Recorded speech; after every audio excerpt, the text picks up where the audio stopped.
Hi, it's Chris Watkin here, and I'm with David Thomas, a man who's been all over Facebook and LinkedIn with his videos in his estate agency. Welcome to joining me today, David. David, talk to me about what's happened to you in your estate agency during and after COVID as an estate agent. Talk to me.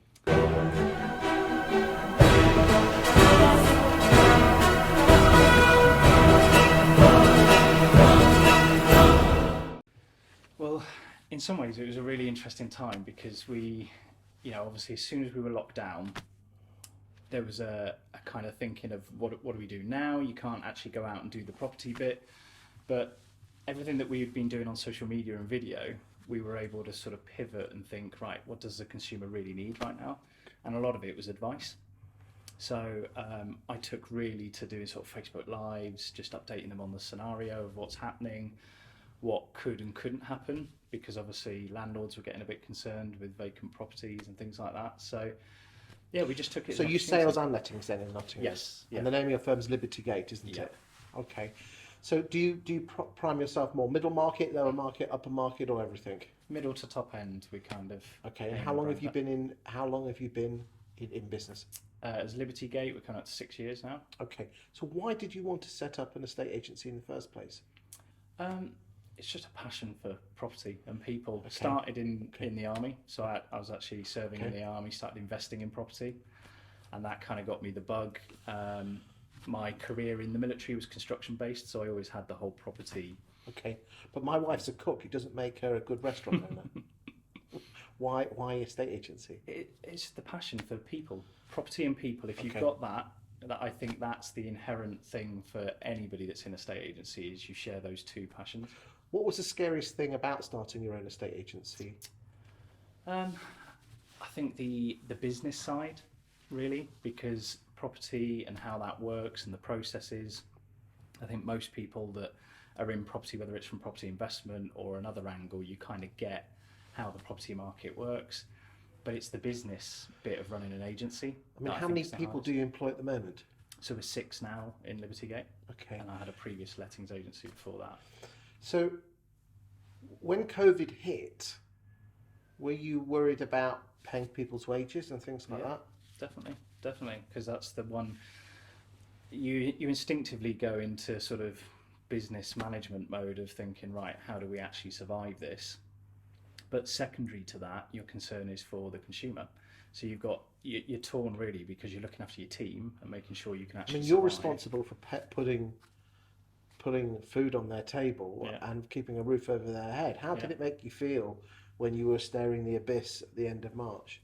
I'd actually say of all, and I've said this to a couple of people, that for me, the military instinct kicked in for the first time since I left the army, because the threat was really real, that this was going to impact the business, the market.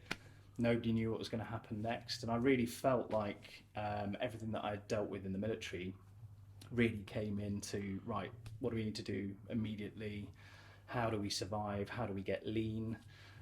Looking after the team, utilising everything that we could, and then making sure the business was still there for when we came out. Did they teach you that in the military then? Yeah, it was very much understanding, being able to rapidly react to a situation, but then think very logically, right, what are the essential things we need to deal with right now? What's the risks? What are the threats? What was the lowest point? Lowest point, I'd say, I don't know, I think initially I reacted very quickly. So when we knew we were going to go into lockdown, we actually preempted it slightly, and I got the team working from home early. But they went with that and they supported it. I think there was a bit after that where, when the scale of it and the reality kicked in, my concern was more for the team and how they were feeling.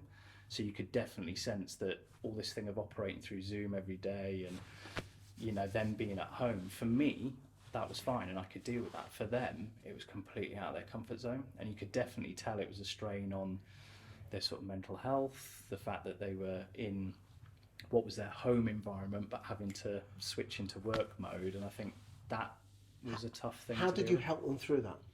A lot of it was just guidance and being there and literally saying to them, look, constantly just talk to me about how you're feeling, what's going on, if you need help with anything, and also just trying to manage how we operated differently, because you couldn't just literally say, right, this is how we did it in the office and now you're going to do that from home. You had to take into account now that you almost had to have a bit of a blend of the work-life balance and let them have that time, because it was tough for everybody on what they were going through.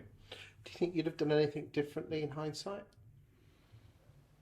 No, I think we handled it really well. I think the team got through it. They were all very positive. Did you have to clients- furlough any of them? Yeah, we furloughed 50% of the team. We were quite lucky because we had lettings.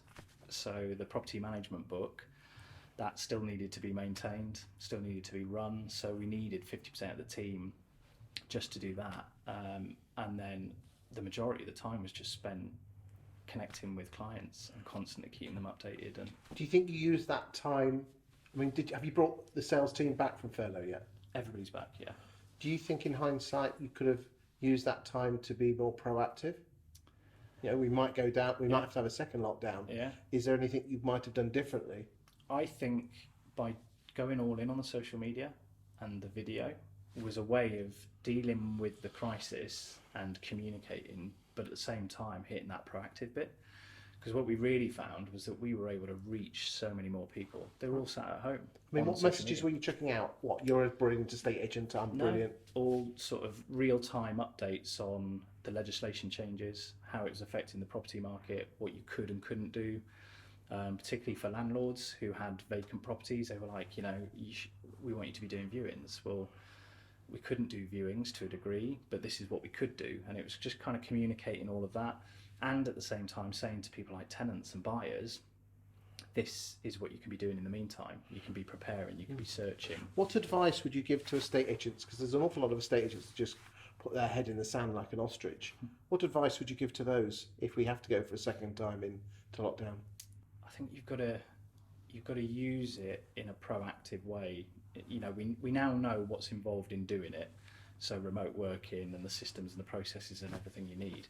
I think what you've got to be able to do is take that situation and see the opportunity in it, see the fact that, you know, everybody now is back at home and they're very sheltered from what's going on outside. You know what's going on in the property market, and use it as an opportunity to just communicate that, and in a positive way, to kind of keep people moving forward with whatever they're thinking. And what do you think the future holds for estate agency and Liberty Gate in Nottingham going forward, and lettings?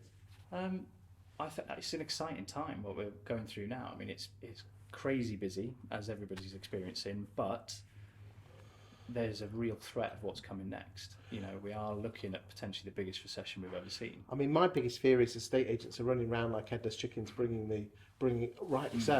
the hay, but they're not planting the seeds for next year. Exactly. Yeah, and I think a lot of people, I've seen quite a lot of naivety amongst not just estate agents, property investors, you know, that everything's rosy and we're just going to come straight back out of this and we're in boom time again. You've only got to look at the wider impact to the economy, and this is a bubble that we're dealing with right now. And I think that's where we've got to be preparing and thinking, right, yes, we've got great times now, yes, we can make hay and do business, but we've got to be thinking about what the next 6 months, 12 months, even 2-3 years is going to be like. And that's where my sort of focus is sort of looking that far ahead. Thank you for your time today.